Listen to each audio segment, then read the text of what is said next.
ओम नमः शिवाय। हर हर महादेव। जय शिव शंभू। क्या कारण है कि आपके जीवन में इतने दुख खत्म होने का नाम नहीं लेते? एक दुख जाता है, दूसरा दुख आ जाता है। जीवन में जब से हम जन्म लिए हैं तब से दुखों ने हमारा पीछा नहीं छोड़ा है। ऐसा क्यों हमारे साथ बार बार हो रहा है? हम बहुत से उपाय करते हैं, बहुत से हल करते हैं, और हम तो जाने और अनजाने में कभी भी किसी व्यक्ति का बुरा नहीं करना चाहते, लेकिन फिर भी हमारे हिस्से में दुख क्यों है और इन दुखों से कैसे छुटकारा मिलेगा?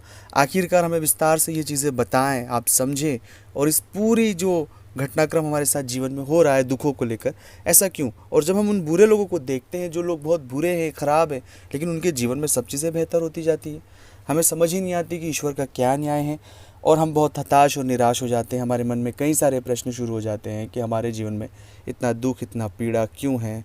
हम तो हमेशा चीज़ों को लेकर बेहतर करना चाहते हैं।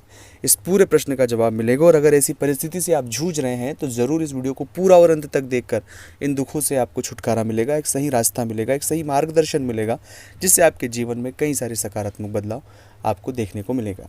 आप सभी से निवेदन है कि चैनल को सब्सक्राइब नहीं किया तो प्लीज़ करें, कमेंट्स में भोलेनाथ का नाम लिखें। चाहते हैं अपनी कुंडली का विश्लेषण हमसे करवाना, स्क्रीन पर नंबर चल रहे हैं, आप आएँ, व्हाट्सएप पर अपॉइंटमेंट लेकर बात करें, उसका फीस शुल्क लागू है। दोस्तों, सबसे पहली बात है कि अगर आपके जीवन में बहुत दिनों से आप दुख हैं, हताश है, उसके पीछे एक मूल रीज़न होते हैं प्रारब्ध के कर्म की। इस जन्म में तो हमने कुछ ऐसे कर्म नहीं किए हैं जिससे हमें दुख आए, लेकिन बीते जो हमारे जन्म है उनमें ऐसे कुछ कर्म हैं हमारे, जिस कर्मों का फल हमें वर्तमान में मिल रहा है।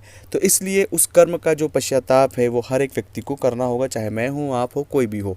लेकिन उस कर्म के पश्चाताप में और जो उस कर्म के भाव हैं उसमें हमें इस तरह का भाव नहीं रखना है कि सब चीज़ें खराब चल रही है, सब चीज़ें बेकार होगी। इस तरह का भाव मन में कुछ भी नहीं रखना है, क्योंकि यह वर्तमान को ख़राब करता है। यह आने वाले समय में इस जन्म में जो किए जाने वाले हमारे अच्छे कर्म हैं, हम उन कर्मों को ख़राब कर रहे हैं। इसलिए उन सभी हालातों को एक सकारात्मकता में लेते हुए, उन हालातों से जूझते हुए हमें धीरे धीरे आगे बढ़ना है। हमारे मन में कोई भी नकारात्मकता नहीं रखना है, हमें नेगेटिव नहीं होना है, तनाव में नहीं जाना है, हमें उन हालातों को फेस करना है। जब तक हम फेस नहीं करेंगे तब तक चीज़ें कुछ भी ठीक नहीं होगी।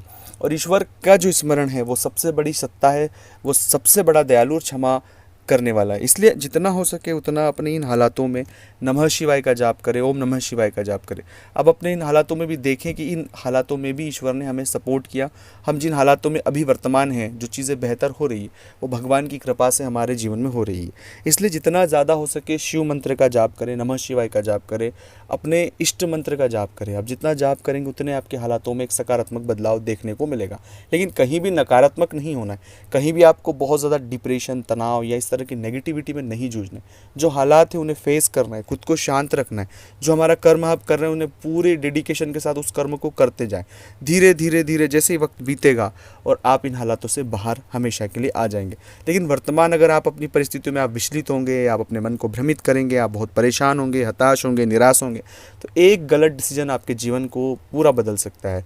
तो इसलिए मेरा निवेदन है कि ऐसे हालातों में नमः शिवाय का जाप करें, खुद को धैर्य रखें, अपने हालातों को बहुत डीप ऑब्जर्वेशन करें कि कहाँ सही है, क्या गलत है। जितना हो सके कम बोले, कम बोलने की कोशिश करें, चीज़ों को समझने की कोशिश करें। अपने बुरे हालात हर एक व्यक्ति के सामने व्यक्त नहीं करें। जो भी चीज़ों के लिए एक जो नया रास्ता है उस रास्ते की तरफ आप जाएँ। इस तरह की जब कोशिश आप सकारात्मक करेंगे, ईश्वर आपका साथ देगा, और धीरे धीरे धीरे जो भी दुख आपके जीवन में चल रहा है आप उससे बहुत कम समय में बाहर निकल आएंगे। अपने अंदर, अपने आसपास, अपने घर के आसपास जो भी शिवालय हो, 2 वक्त शिवालय ज़रूर जाएं।